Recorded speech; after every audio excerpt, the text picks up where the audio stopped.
Donc VLC, c'est ce cône orange qu'on a tous sur nos ordinateurs qui nous permet de lire des vidéos.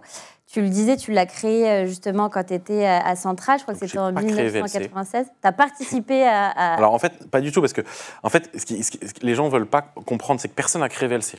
Et d'ailleurs, personne s'est même dit qu'ils allaient faire VLC. Alors ça, les gens sont hyper déçus. Ah bon, t'as pas créé... Alors déjà, en 96, moi j'avais 13 ans, et donc à 13 ans, je jouais à World of Warcraft. Hein. J'étais pas capable de lire et écrire une ligne de code.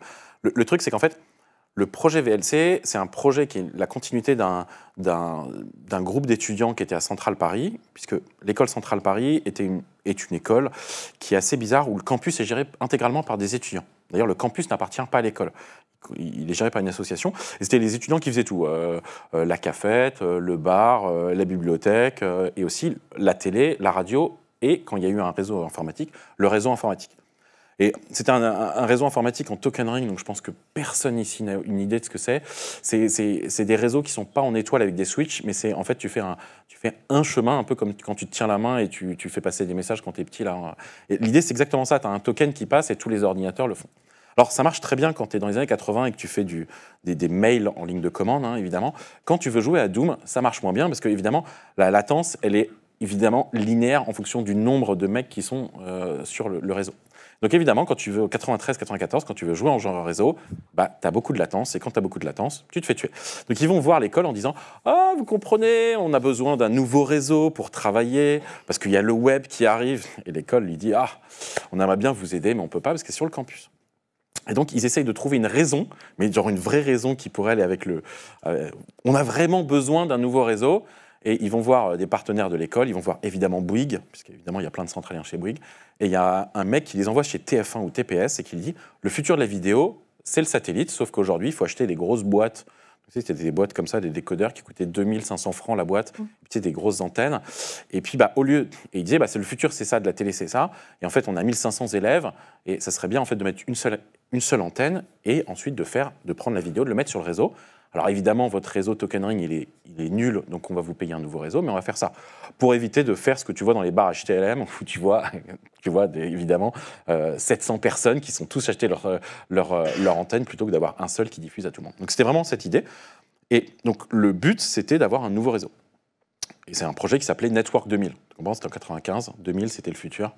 Et ce projet, en fait, a été monté, il y a eu des financements un peu compliqués, mais taxes professionnelles, taxes d'apprentissage, l'école, des partenaires de l'école.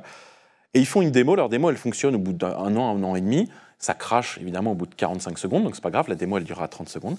Ça leak de la mémoire comme jamais, c'est pas grave, on mettra 64 mégaoctets de RAM. Alors à l'époque, c'était beaucoup, 64 mégaoctets de RAM. Voilà. Et ça, la démo, on montre que c'est faisable. Et le projet aurait pu s'arrêter là. Sauf qu'il y a des mecs quasiment 8 mois après, donc en septembre 98, ils se disent en fait, ce projet, ça pourrait être utile pour d'autres personnes.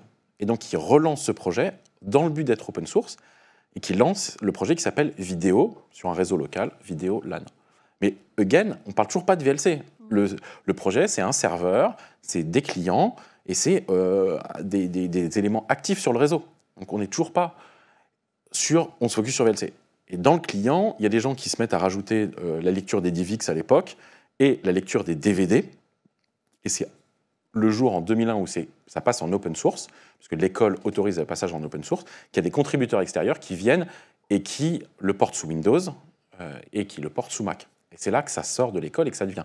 Mais donc c'était Vidéolan client, qui va devenir plus tard VLC, qui est la continuité du projet Vidéolan, qui est un projet qui est la continuité du projet Network 2000, qui est la continuité du projet Via Central Réseau, qui faisait donc une association de gestion de réseau pour les étudiants. Donc il n'y a pas un mec qui est arrivé en disant « Putain, je vais faire VLC ». Et ça a été géré par des étudiants entre finalement 96 et 2005. Et tu avais une génération d'étudiants, tu avais des mecs qui venaient, tu avais 2-3 mecs actifs. Et évidemment, la grosse accélération, c'est de 99-2000 à 2003-2004. Et c'est là où moi, j'arrive à Centrale. Mais il n'y a pas vraiment de créateur VLC. C'est la continuité d'un projet, étudiant. Ce qui est sûr, c'est que ce qui arrive, c'est que vers 2006, le projet a failli mourir.